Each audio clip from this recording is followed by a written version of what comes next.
esta sesión de las micropíldoras de métodos y técnicas de investigación social, nos vamos a centrar en un campo de estudios que es el del muestreo.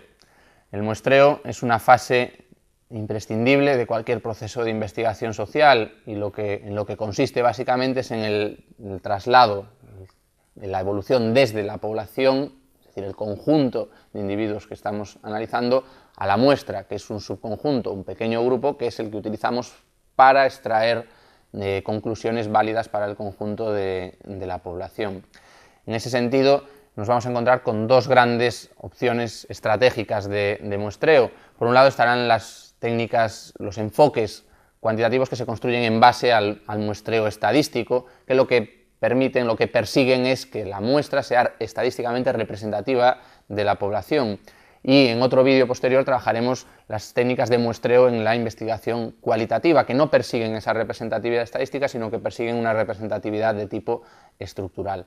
En esta ocasión nos vamos a centrar en el muestreo de tipo estadístico, que es el que es uno de los pasos previos para la elaboración de técnicas como la encuesta o el análisis de contenido cuantitativo, sobre las que también trabajaremos a lo largo del curso.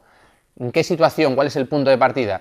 En la mayoría de técnicas de investigación no podemos trabajar con el conjunto de una población. Es decir, cuando la población es muy grande, unas dimensiones amplias, no podemos contactar con todas esas personas. Y además no es necesario contactar con todas las personas para obtener información válida para ese conjunto. Entonces lo que intentamos establecer son selecciones, muestras que sean representativas de esas poblaciones. No todas las personas formarán parte del marco muestral, es decir, el marco muestral es dentro del conjunto de la población, son todas aquellas personas que pueden pasar a formar parte de la muestra en sí. Pensemos, por ejemplo, en el censo de una población y si utilizamos, por ejemplo, el censo telefónico, nos encontraremos que hay personas que están fuera de ese marco muestral. Es una diferencia, una apreciación importante a tener en cuenta de cara a la elaboración de cualquier diseño muestral. En ese paso, en esa transición desde la población a la muestra, nos encontramos con dos grandes principios procedentes de la estadística. Primero es el principio de la regularidad estadística, y es que se basa en que un subgrupo elegido al azar, elegido aleatoriamente, tiende a presentar las mismas características que el grupo al que pertenece. Y hay un segundo principio que sería el de la inercia de los grandes números, que a lo que hace referencia es a que cuanto mayores son los grupos, mayor estabilidad existe en los grupos pequeños que podamos elegir. Por lo tanto, aunque el grupo crezca, aunque la población aumente de forma considerable, el tamaño de la muestra no tiene que seguir necesariamente esa misma proporción de aumento. Por lo tanto, la proporción, la muestra que vamos a utilizar en un abordaje al muestreo de tipo estadístico variará en función del tamaño del universo o población, pero esa progresión no será aritmética ni geométrica, sino que seguirá otro tipo de patrones.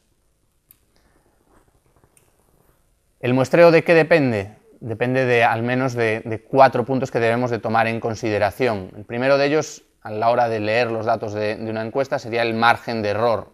El margen de error lo que nos da es una horquilla en la que se mueven los resultados, una horquilla de validez. En muchas ocasiones se interpretan erróneamente los datos de una encuesta porque se olvidan los márgenes de error o porque se realiza una lectura de esos márgenes de error interesada, sesgada o simplemente equivocada. Es importante también tener en cuenta el tipo de universo, el tipo de población con el que estamos tratando. No es lo mismo una población infinita que una población finita, y desde el punto de vista estadístico, esa diferencia se sitúa en las 100.000 unidades, en las 100.000 personas o 100.000 casos que se utilicen. Es decir, una población infinita será aquella que supere las 100.000 unidades, una población finita estará por debajo de esas 100.000 unidades, y en función de esta consideración utilizaremos una serie de tablas estadísticas para definir el tamaño muestral que queremos alcanzar. Normalmente, otro de los puntos que debemos de tener en consideración es el grado de homogeneidad de la población.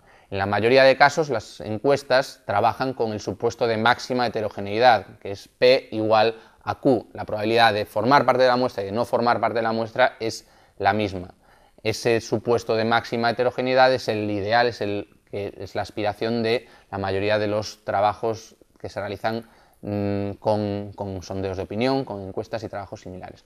Y además deberemos de tomar en apreciación la cantidad de segmentos que componen la muestra, es decir, cuántos subgrupos dentro de esa muestra queremos realizar y hasta qué punto esos subgrupos deberán o podrán ser representativos. Estos 4 puntos son aspectos que es necesario tomar en consideración antes de plantearse el diseño de un muestreo. De todas maneras, es necesario que siempre acudamos a los manuales que se incorporan como documentación de la asignatura a la hora de llevarlo a la práctica, porque hay muchos detalles, muchos aspectos que se deben tomar en consideración a la hora de llevar a la práctica este tipo de muestras.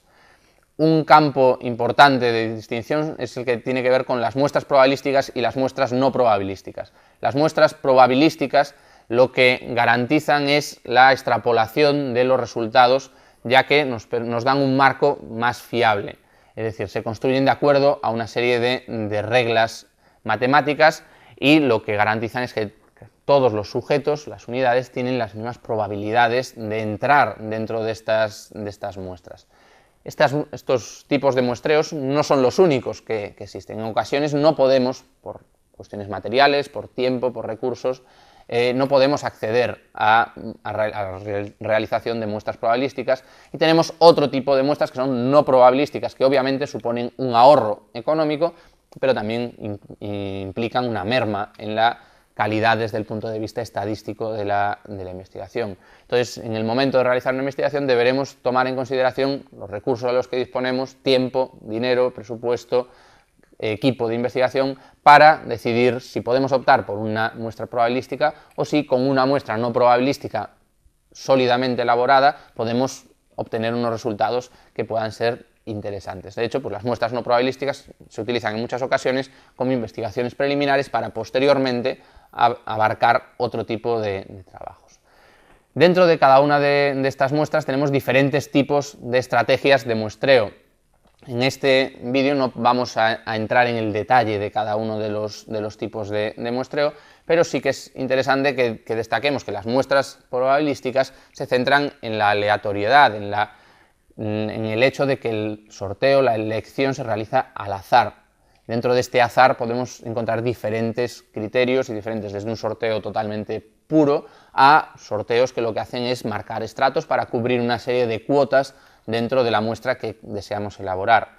En el caso de las muestras no probabilísticas, no es necesario incorporar el elemento del azar y se puede realizar pues, desde el muestreo por conveniencia, es decir, la facilidad de acceso a ciertas personas o a ciertos grupos, trabajar con cuotas, o dentro de las muestras no probabilísticas también extraería los muestreos de tipo teórico que desarrollaremos en un vídeo centrado en el diseño de muestras en la investigación cualitativa.